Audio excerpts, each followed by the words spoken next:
Good day, everybody, and welcome back to Tech Talk. Today, I'm very excited to bring you a tablet that I think is really fantastic. It's Teclast, the Teclast T10 tablet.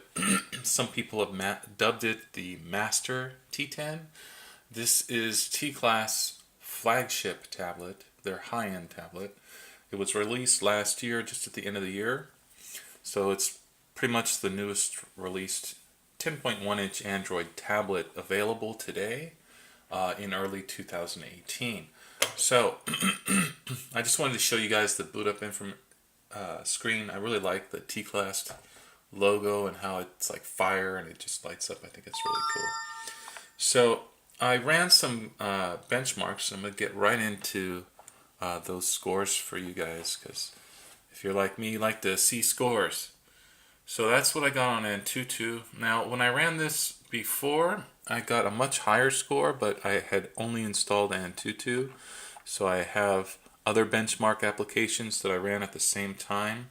Obviously not concurrently, but within the same... I didn't restart. So normally I restart each time I run each benchmark. So to give it the best score, or most fair score, I would say. This time I didn't do that. So these are just the rough scores that I got running them back to back to back. So the single core score I got on Geekbench was 1499 and 3568. And you saw the Antutu scores. So those are pretty respectable scores.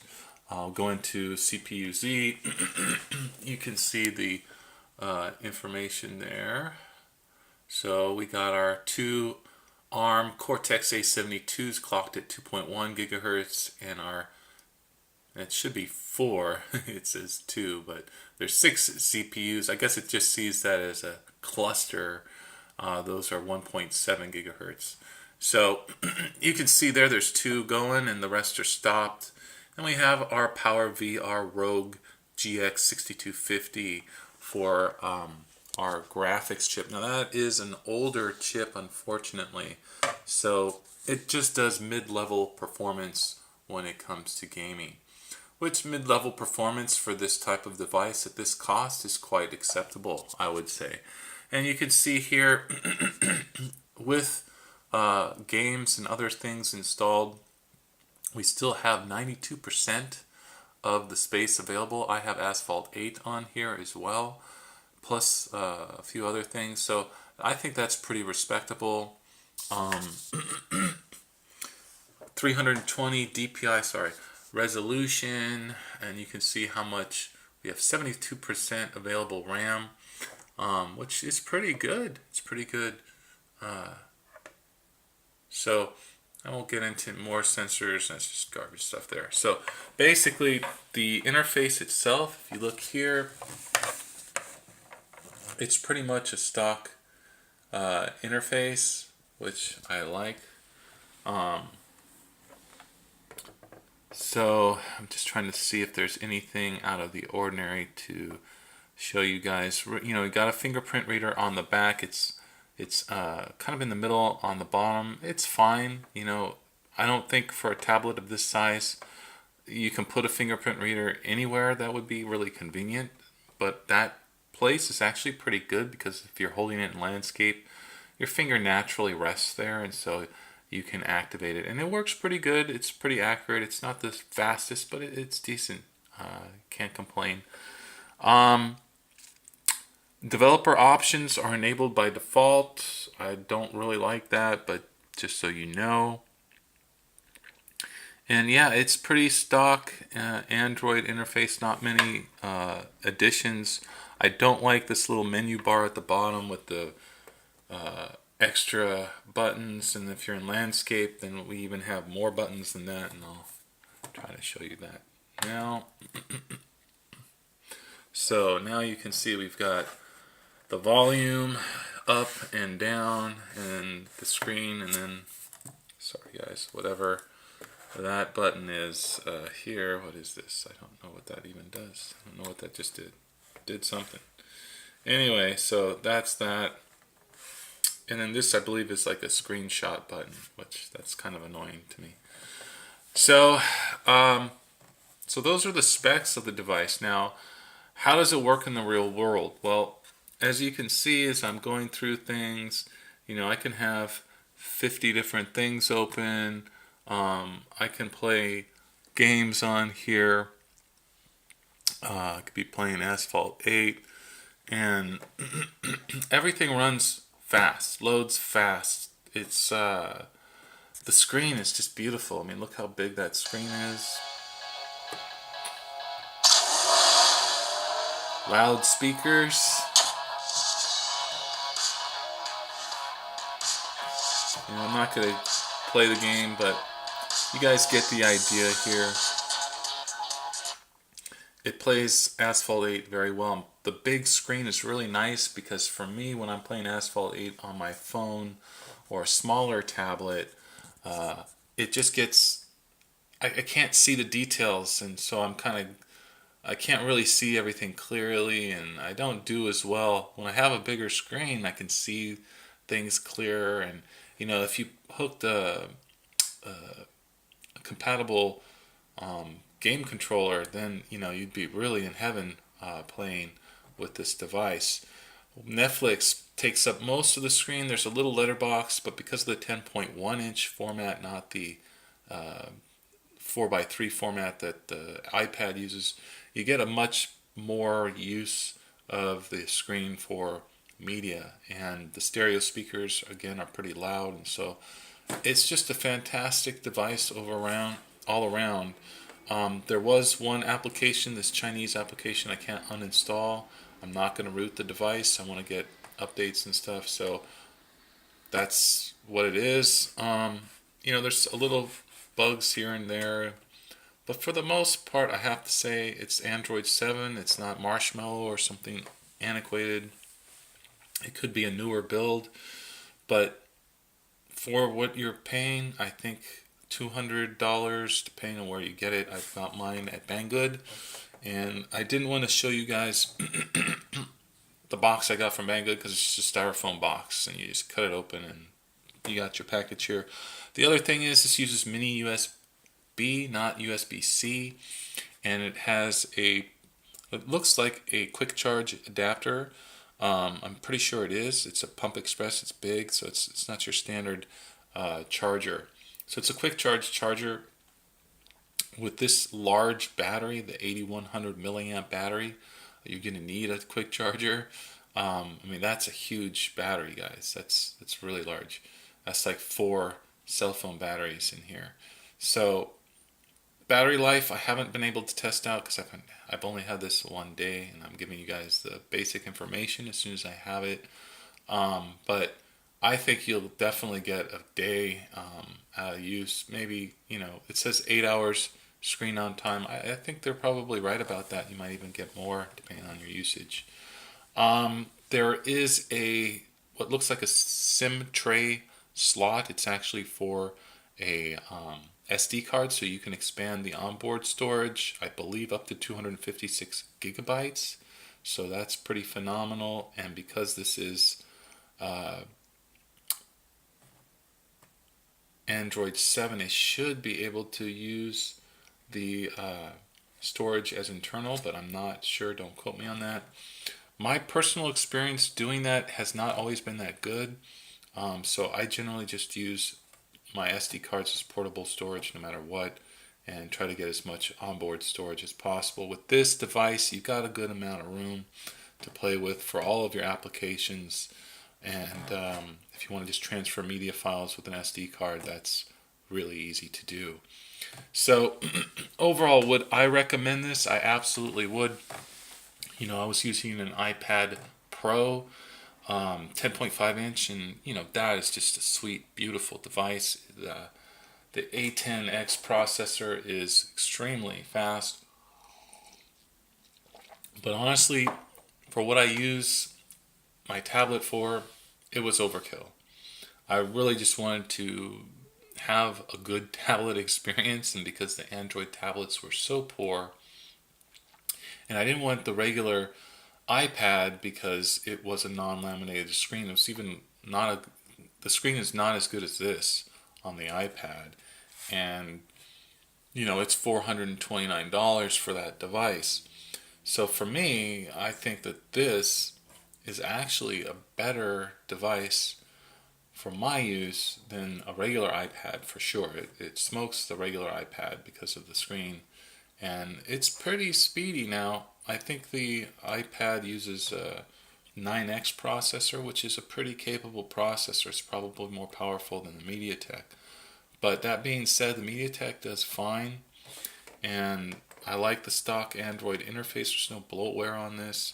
So yeah, for $200 to get this big a screen, to have the nice sound quality and media experience, it's quite nice. Now, I don't think there's any type of scratch resistance on this glass. I think it's just regular glass. So you probably want to put a screen protector. There was one pre-installed on the device, which was nice. It was a pretty inexpensive type screen protector though, and for me, I can only use tempered glass or no screen protector, because the plastic ones, the rainbows and all kinds of other artifacts, I just don't like them in bubbles.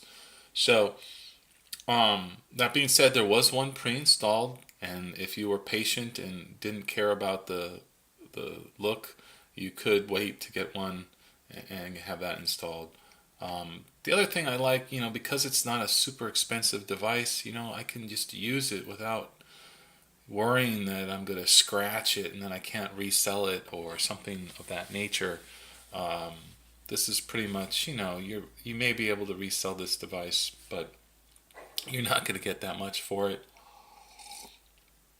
So you're going to use it. You're going to enjoy it. And only caveat with that is, because this is coming straight from China, your warranty service is pretty much, you're not going to be there. I mean, it depends. If you're getting from GearBest, they say they give a year warranty, but you have to get the device to China. And if you know anything about that, getting devices back to the manufacturers is a headache. So that is what it is. Just keep that in mind. But I got mine from Banggood. I got expedited shipping. It got here within a little over a week in perfect condition. So, and with a plug that works fine. I don't need an adapter or anything. I have to say, for the price, the Asus 3S10 is the closest competitor. Has almost identical specs, except for the battery capacity. And I would say, personally, if I was going to choose one or the other, it's a hard choice, because the Asus is built a little bit better, has a higher build quality, and of course you get warranty support, and it's not that much more expensive. But that being said, I do kind of like this better. I don't like the Asus software. The layer that they put on top of Android is extremely I just really don't like it. That's just my personal preference. I really don't like it at all. I don't like all the added stuff, and it slows the device down. And I think manufacturers maybe do that stuff on purpose so that you end up buying a new device, because when you have it stock like this, it's pretty quick. Everything works really well. And that's the way it should be. It shouldn't be using 5 gigabytes of RAM in the background when you're not doing anything. If I go into this right now, and I was just running, Asphalt 8, but we're one core is running. We're barely even going. And if we look at our RAM management, we've got 60% available right now. So, that's pretty good. And it could be a little better if I clear out the RAM now. Bam. Now, because I had Asphalt 8 running in the background. So you have to think about that. That was saving my game progress. Now we have 72%. So running all those apps in the background only took 10% of our RAM, which is pretty good, maybe 12% since we have 72 now. We had 60% before. So RAM management's pretty good on this for stock Android. It's just stock Android. it's not doing anything special.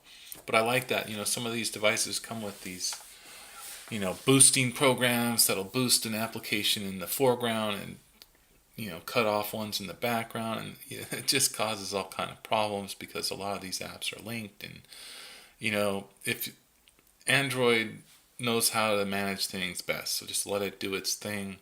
And if you want to kill an app, you can do that, easily enough yourself. So I like that. I like that about it. Updates, I don't know.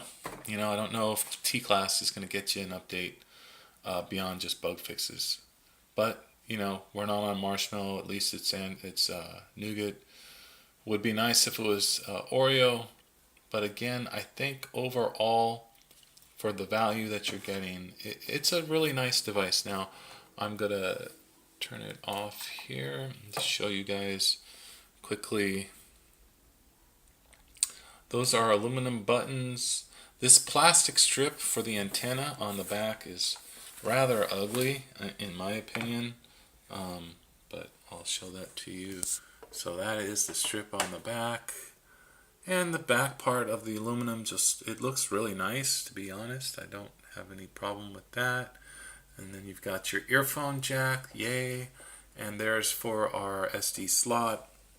And the speaker on the side there.